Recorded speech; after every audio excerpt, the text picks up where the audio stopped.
Oi, gente, eu sou a Irene.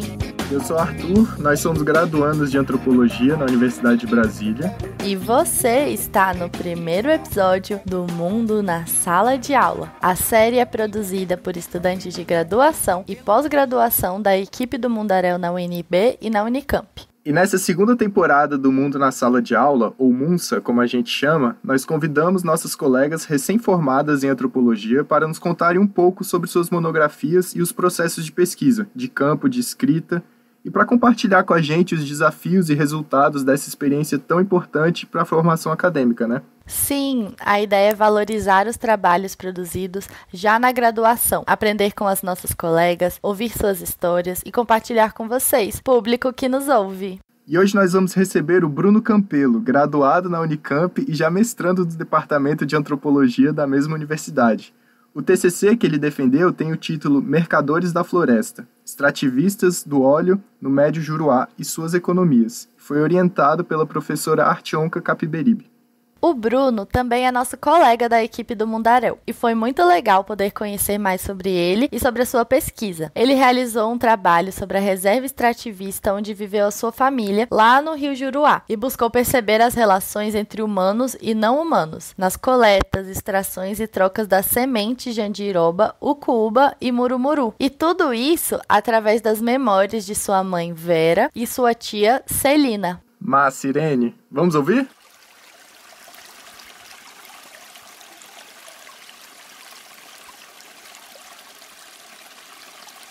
A história do meu tema de pesquisa foi um encontro recente, assim. Esse que vocês ouviram é o Bruno Campelo. Eu estava com uma pesquisa estudando os direitos da natureza e no caso do Rio Doce, em Minas Gerais, que sofreu o desastre de Mariana. A minha pesquisa era envolvendo uma questão na antropologia do direito, antropologia jurídica, mas esses ecossistemas, ou o próprio rio, melhor dizendo, não estava sendo representado judicialmente. Então eram advogados que estavam trazendo esse debate e eu estava interessado em fazer uma pesquisa sobre isso e escrevi para o professor Mauro Almeida. O professor Mauro, ele foi uma grande inspiração para mim, junto com a professora Artionca, que teve aqui no Mundaréu, né, em um outro episódio, e foi a minha orientadora durante a monografia. E escrevi para o professor Mauro Almeida, logo me respondeu, me convidando para tomar um café na casa dele. E naquela ocasião eu estava em São Paulo, e a minha mãe estava em São Paulo, então eu respondi dizendo que a minha mãe tinha nascido no Seringal, no Juruá, só que no lado do Amazonas, nos anos 60, e que seria um prazer conhecê-lo, né? E apresentar para ela, porque para mim era muito importante apresentar para ela um pouco desse mundo que eu estava entrando, que é o mundo acadêmico. Só que eu estava totalmente interessado em outro tema de pesquisa e ali ele me cutucou. Ele me disse que estaria muito mais interessado em uma pesquisa envolvendo esses saberes sobre a agrobiodiversidade na região onde a minha mãe nasceu. Então, aí fomos conversando. E essa é a Vera, mãe do Bruno. Tudo certo, aí ele olhou pro Bruno e falou: por que você não escreve tudo o conhecimento da sua mãe? Você tem tudo, você não precisa de nada mais. Escreva o que ela te conta, o que ela sabe. E foi muito chocante para mim, porque até ali eu nunca tinha me dado conta de que isso poderia ser interessante como tema de pesquisa. Foi depois que eu voltei um pouco desanimado, assim, dele não estar tão interessado na pesquisa que eu estava levando, e de conversar com a minha mãe, que eu decidi me engajar numa pesquisa sobre a história da minha família materna, né, nessa aventura, né, que no século XX os avós dos meus avós vindos do Ceará se engajaram rumo ao desconhecido, até a Amazônia, até a floresta, que é um lugar, era cheio de água, era abundante, mas também muito misterioso e muito cheio de seres. E a existência, por eu nunca ter ido e ter nascido na capital, em Manaus, eu só ouço de ouvir dizer, né? Minha mãe conta. Eu lembro só da minha avó, que ela mandava a gente pedir licença para tomar água, da mãe da água, que eu nem sabia se água tinha mãe.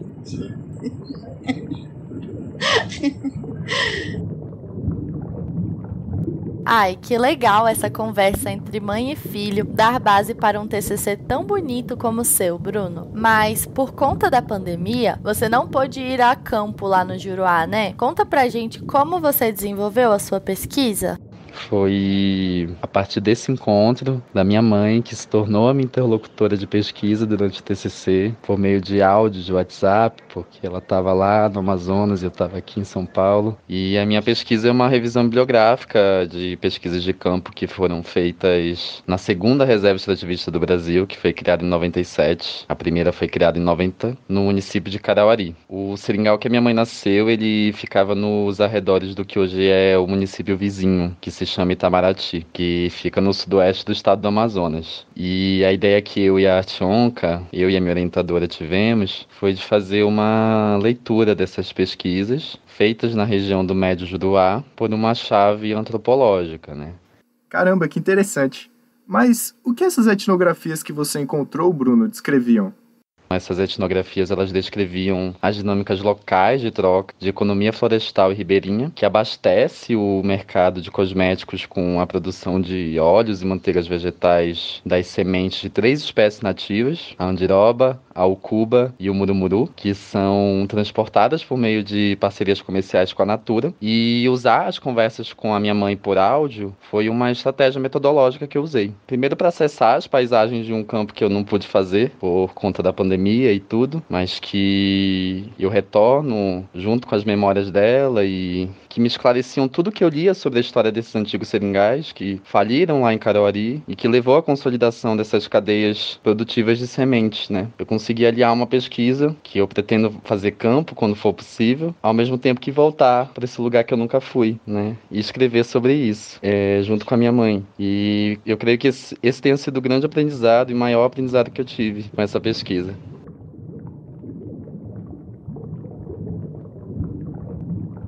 Nossa, que delicada essa ideia de voltar para esse lugar que nunca foi e escrever sobre, junto com as memórias de nossas mais velhas, né? Muito legal como o Bruno conseguiu contornar as limitações impostas pela pandemia e dar vida à revisão bibliográfica com as falas da sua mãe Vera, né? Nossa, sim, demais. Imagina a vontade que ele ficou de conhecer o Juruá por si mesmo. Ouvir das pessoas, ouvir o rio, coletar as sementes, ver como se extrai o óleo, ir de barco fazer trocas.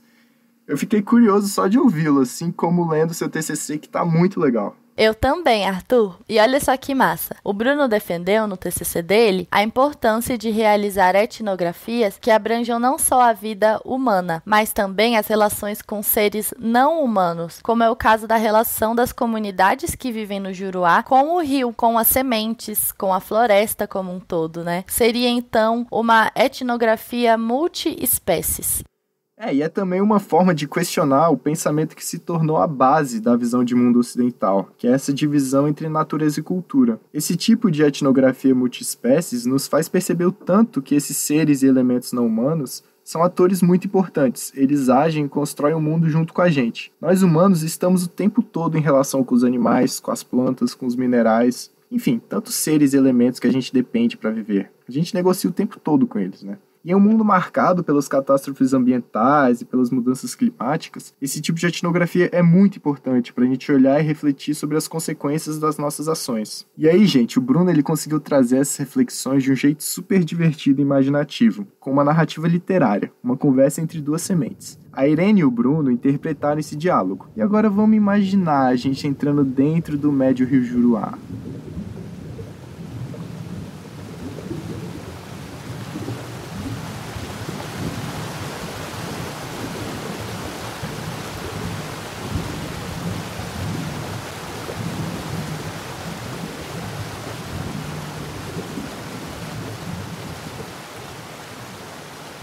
Uau, quanta chuva! Foi um toró daqueles mesmo, hein?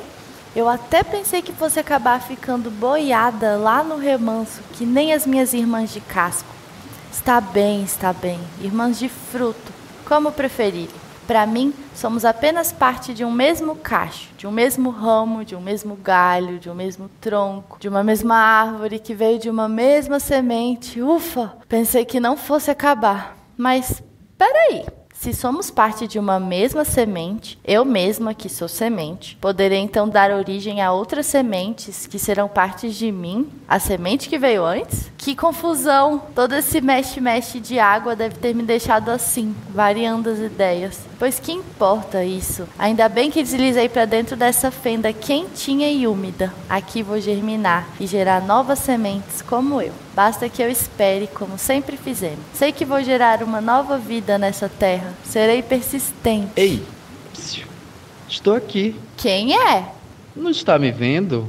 Sei que sou pequena perto de você, ó grande semente de andiroba. Mas pensei que já me conhecesse, pois costumamos estar bem próximas uma da outra. Apesar de que eu sou mesmo rara. Estamos praticamente extintas. Sou uma semente de ucuba, prazer. Prazer. Mas o que você está fazendo aqui? Ué, o mesmo que você. Esperando o meu momento de germinar.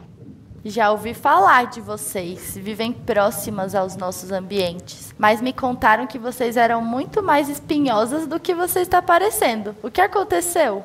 Não, é que você deve estar nos confundindo. Não somos espinhosas. Essas são as sementes de murumuru. Elas vivem assim como nós, acompanhando as margens do rio, dos igarapés, dos furos, dos paranás, áreas boas para nos fertilizar, como aqui. E elas, na verdade, não têm espinhos. Quer dizer, não nelas, são os cachos delas. E o tronco que são assim, um tanto que espinhosos. Murumuru? É como as chamam. Mas se você prefere os nossos nomes latinos, chamam-as de Astrocário murumuru. Já eu sou a Virola surinamensis. Muito mais legal, né? Mas eu gosto mesmo é quando me chamam de Ucuba. Ucuba. As sementes de murumuru não são vermelhinhas por dentro como nós. Elas são branquinhas por dentro e ficam no pé o tempo inteiro, recobertas de espinhos pretos, grandes, de modo que fica muito difícil de se aproximar delas. Mas e você? Que cor tem por dentro do seu casco?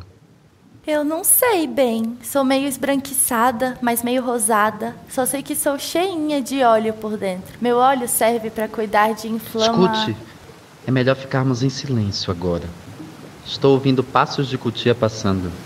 Ah, então é verdade o que contam? Que podem nos comer a qualquer momento? Ah, isso sim. Até nos tornarmos como nossa mãe, temos de ter a sorte de não ser comidas por antas, pacas, porcos do mato, veados. São muitos. É que você fica dentro daqueles ouriços fechados e não pode ver. Mas eu mesma vi lá do alto, quando ainda estava para ficar madurinha. Eu observo os movimentos da mata desde que estava no pé. E onde estão suas irmãs de cacho? Ai, não sei bem. Nos dispersamos depois que eu caí do nosso cacho que um humano estava levando. Só vim parar aqui porque me contaram o que eles fazem conosco, que eu logo resolvi me soltar do galho. O que eles fazem? Dizem que nos levam para o lugar onde ficamos todas ressequidas, bem secas mesmo. Perdemos toda a nossa água. Imagina, como vou dar novas sementes se perco minha água? Semente. Ouvi dizer que muitas de vocês são levadas daqui até uma usina, onde lá todas nós somos transformadas em... Como eles chamam? Acho que é... mercadoria. Nós que somos as mais raras não somos levadas com tanta frequência. Mas as de murumuru, coitadas. As bichinhas não duram nem um minuto no chão numa época dessas. Só sei que elas caem todas juntas e apodrecem todas juntas também. Mas no que somos tão importante para os humanos? É que nós temos muitas propriedades. Você, por exemplo, é famosíssima. Já sabemos que desinfeta feridas e espanta os pinhões e mutucas como ninguém. É verdade. E vocês? O que possuem de bom que tanto interessam aos humanos? Alguns chamam de sebo. Eu gosto de como os cientistas chamam. Os meus ácidos graxos saturados. A minha cera é muito nutritiva. Nós, as de murumuru, nos transformamos em manteiga facinho. E somos muito saborosas. Já o seu óleo, ouvi dizer que é um tantinho amargo, não é? Nós somos andiroba. É isso mesmo, as árvores de saia. Como é? Os humanos chamam muitas dessas coisas que eu te falei, mercadoria, de saias. Um pedaço de casca que eles colocam entre os galhos delas e ficam assim como as suas sapopemas. Elas chamam de saia. E as de murumuru são espiosas que só. Olha como vocês são estranhos, só podiam ser da Amazônia. E você não é nadinha, né? Ah, deixa de gaiatice, somos a floresta. E agora vamos ficar quietinhas que lá vem mais chuva.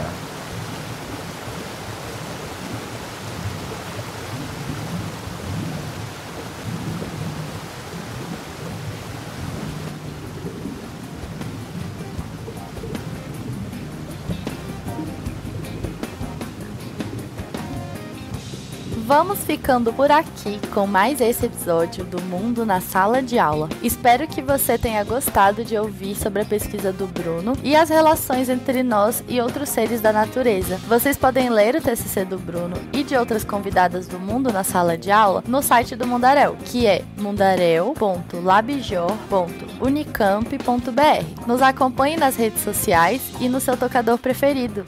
Gostaríamos de agradecer ao Bruno pela entrevista, a toda a equipe do Mundaréu em Brasília e em Campinas, especialmente a Soraya Fleischer e Daniela Mânica, pela coordenação desse projeto de pesquisa, ensino e divulgação científica. Obrigada também à Dona Vera, às sementes de andiroba, murumuru e ucuba, e a você, Arthur, por me acompanhar nesse episódio. É nóis, amigo. Obrigado você pelo convite, viu? Tchau, pessoal. Até mais. Tchauzinho.